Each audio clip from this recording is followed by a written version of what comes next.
Good afternoon, everybody. This is Seth Chandler with PCGS's Slab Lab. I'm really excited to have a special guest, Mr. Kevin Lipton. Kevin, welcome to Slab Lab.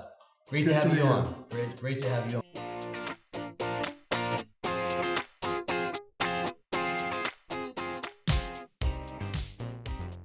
I've known about you ever since I was a little kid. You know, I came up in the 80s kind of reading about you, and just you were a very large coin dealer even back then, and you have an extensive history in the business. And appreciate you inviting us to your offices too as well. It's fascinating stuff. You're way more into just coins too as well. It makes you a well-rounded person. Yeah, very well-rounded. But let's just start with how did it all start? How did you start collecting coins? I was a kid like anybody else. My dad had a strong box full of cigar tubes filled with mercury dimes and buffalo nickels. And he would let me go through it and rummage through it. I just loved looking at his stuff, and it spoke to me, and I just loved it. And then my older sister got engaged to a guy who collected coins. We would go all the time in New Jersey by where I lived in Paramus. There was a coin exchange, and you'd go there, and I was fascinated, and I loved coins. And it started for me very early because we didn't have money, so I liked to make money. So I would go with my mom in the early 70s. Yeah, we'd muster together as much as we could, maybe $100, go to the banks and buy rolls of $50 and pull out the clad and the silver ones. And once we used up all our money, we would go turn them in and get the extra money. And I put all that money into collecting coins. And I started collecting type coins and such like that. And it started early for me. I mean, I just kind of had a gift for them. I went when I was 12 to this coin shop that had 5 different kiosks, and the guy in the back had a 1840 no drapery half done that was dirty, and I paid him $10 for it, and I went and I sold it to the guy up front for $35. And that was the same it. Shop. That's pretty good. And that was it. That was the day my life changed, and I just started buying and selling coins at local small shows, VFW halls. I went to the 1975 the 74 A&A in Miami with my mom, and by then I had a pretty decent inventory of coins, and we sold virtually everything there. I made about $5,000 at this coin show, which was just a huge amount of money for me. And how old were you? 15. Wow, $5,000. Yeah, and then I took all the money instead of coming home with it. I remember I put it all into one coin. I bought an $1,800 $5 gold piece from Gary Sturridge of the House of Stewart, is the name of his company. Gary, I knew forever back later on. He was a P&G president, a nice guy. But that was it. At that show, I met people for the first time that I ended up being very close with. Lynn Knight. I remember seeing Jim Halperin walking around with an afro, a really dirty mustache, and corduroy block shoes that were really funny. That's pretty cool. Yeah. So it was. I started very early, and then I met Halperin again in 1975 at either a coin show in Philadelphia. They used to have under the train tracks, the train station, and he offered me a job, and I went to work for him when I was 15. Paid me $200 a day plus expenses, and my job was to buy coins. So, what did your parents think about all this? You're 15 years old. You're making all this money. Some guy you just met hires you. What are they thinking? Well, my parents, especially they were always helpful to me. We would, spend weekends driving to these regional coin shows. My dad would drive. I'd be there. My mom would, do the crossword puzzle when we got there and just be happy that I was doing my thing. So they saw that I was having a very early and different kind of success, and they endorsed it, and they allowed me to do my thing. And I was very fortunate in that I had kind of a blessed sense of what I was doing, and I had the ability to make money. And I met a lot of people. I met people like Harvey Stack when I was, a kid, Lester Merck, all of these people. And my next big change happened when I went to work for Ivy in the summer of 75, when I was just 16. And I actually lived in Dallas in an apartment by myself. And I would go to coin shows every weekend all over the country and just, did my thing buying coins. Yeah, that must have been two really fun people to work for, because Jim Halperin was on the first episode of Slab Lab, and I was really blown away by the amount of success and also that Steve Ivy had at young ages back in the 70s. Phenomenal. So it must have been, it was like you were working for a bigger organization, really. Right, and there was it was so youth oriented in so many ways, always was, in the coin business. I mean, people have always mentored younger people in this business, and it continues today, which is a very important part of what we do. Now that I'm an old man. So after you're with Ivy, tell me about your 16, 17, 18-year-old years. When I was working for Ivy, actually, Steve wanted to become my legal guardian so I could stay working for him because I was making him really good money. And I had agreed to do that. He talked my dad into it, said, let him live in Dallas, blah, blah, blah. He'll go to school in the morning. Straight up legit. He pretty much adopted you. Well, he wasn't. He didn't. He wanted to. And we had agreed to. And then by the end of the summer, I started getting a little homesick. So I said, I'm going to go home. And so I didn't. And so I went back in August, and I tried to start school my junior year of high school. But by then, I had so many contacts, and I was going to so many coin shows. I was making, $10,000, $20,000 a month in the coin business. So I really couldn't deal with anything related to what school was. So I made a deal with my dad. I said, close up your butcher shop.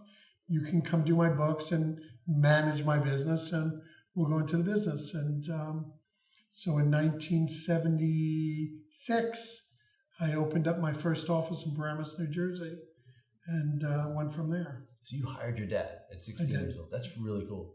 What was it like working with your father and being the boss? It was good at first. It got a little more difficult as I became a wild child in my late teens and early 20s. Sure.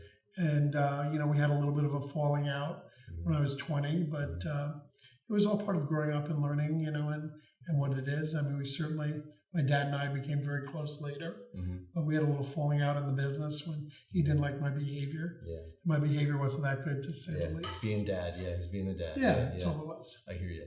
So at this point, you're kind of very serious in the coin business for a good 4 or 5 years.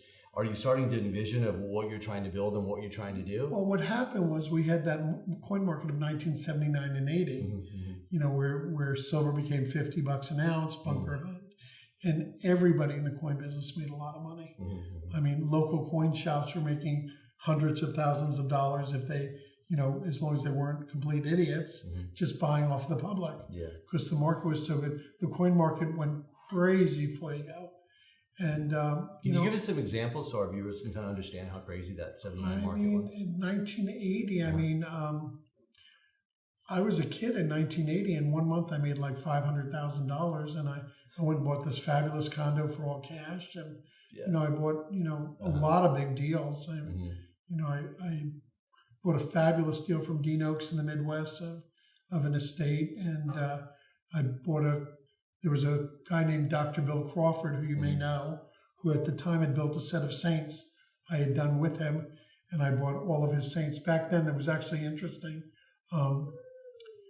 There was a 1920, later on in the early 80s when the market turned to crap, a gem 1921 saint came up in stacks, and the market was so awful it only sold for like $25,000, and I bought it.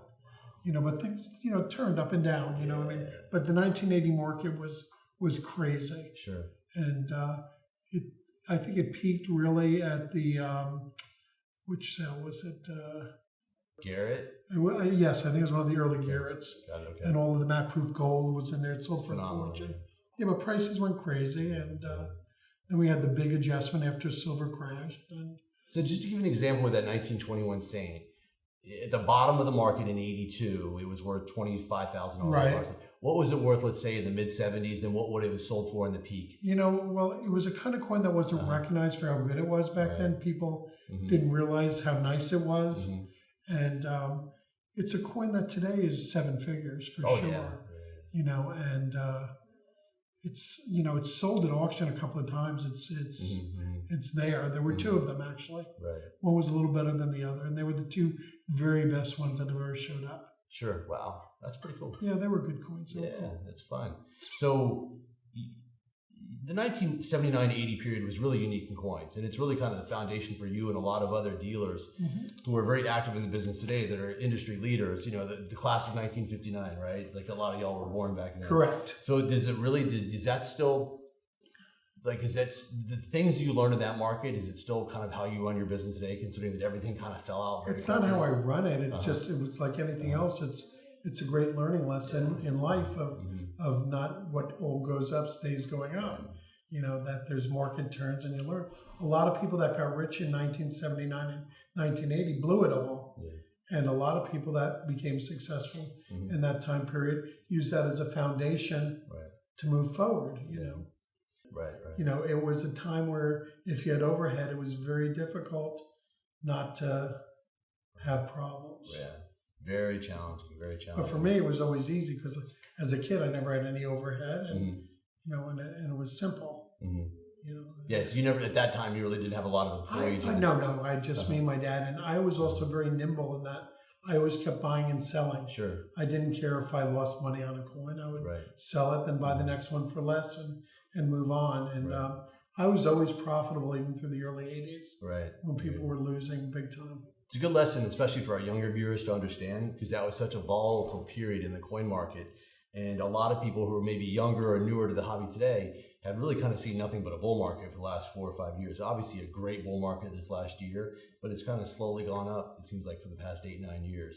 So, but what comes up does come down. Yeah, we saw. But things go in cycles. Yeah, and we saw a lot of areas of the rare coin market come down quite a bit in the last X years as well. Yeah. What's always interesting, though, about rare coins, especially the best, and you could probably take that with other antiquities, is they always go up and down. They go through cycles, but over time, they tend to do very well. Absolutely. You know? Yeah, for sure. Yeah, like your 1921 Saint that sold for $25 grand, a couple $1 million coin. Correct. You know, these days. It's fascinating. So your business at the time, can you explain a little bit of a day-to-day? Were you doing mostly like wholesale, dealer to dealer? Were you advising collectors building collections? I was always wholesale, dealer to dealer. Since I was a kid, that's all I did. And the only time I ever did business with very serious collectors is if they came and found me. You know, I never advertised for them when I was at a coin show. I wouldn't put out displays of coins. It's not who I was or how I did business. I was you know, dealer to dealer. And but I've met, you know, some fabulous guys through the years. I mean, Larry Miller had an incredible coin collection that I built for him, but I was introduced to him, and we had a great bonding when we met because we were two kids out of the gutter, so to speak, and you know, that worked our way up. And you know, he was of course a brilliant, successful, major success story. So he was the owner of the Utah Jazz basketball team. Jazz, and you know, when he passed, he was a multi-billionaire. So, yeah.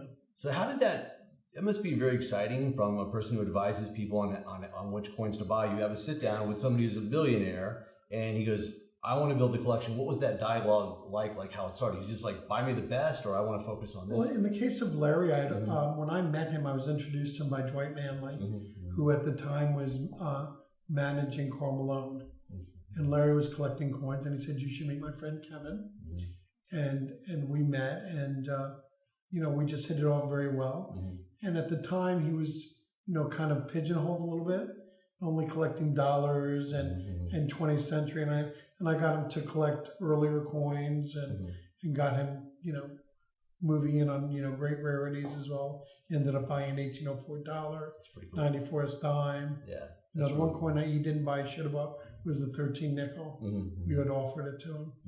But he started collecting type coins, and Larry always listened, which is always good because I'm not good with people that ask me what I think and then they do what they want. That's not a... It's every professional encounters this, no matter, you could be at the top of your field, top of your game. It's very frustrating when people kind of look the other way when you advise them. Yeah. But a great guy, we would spend, I'd fly in, I'd bring my kids, you know, he'd get us in the locker room with my kids.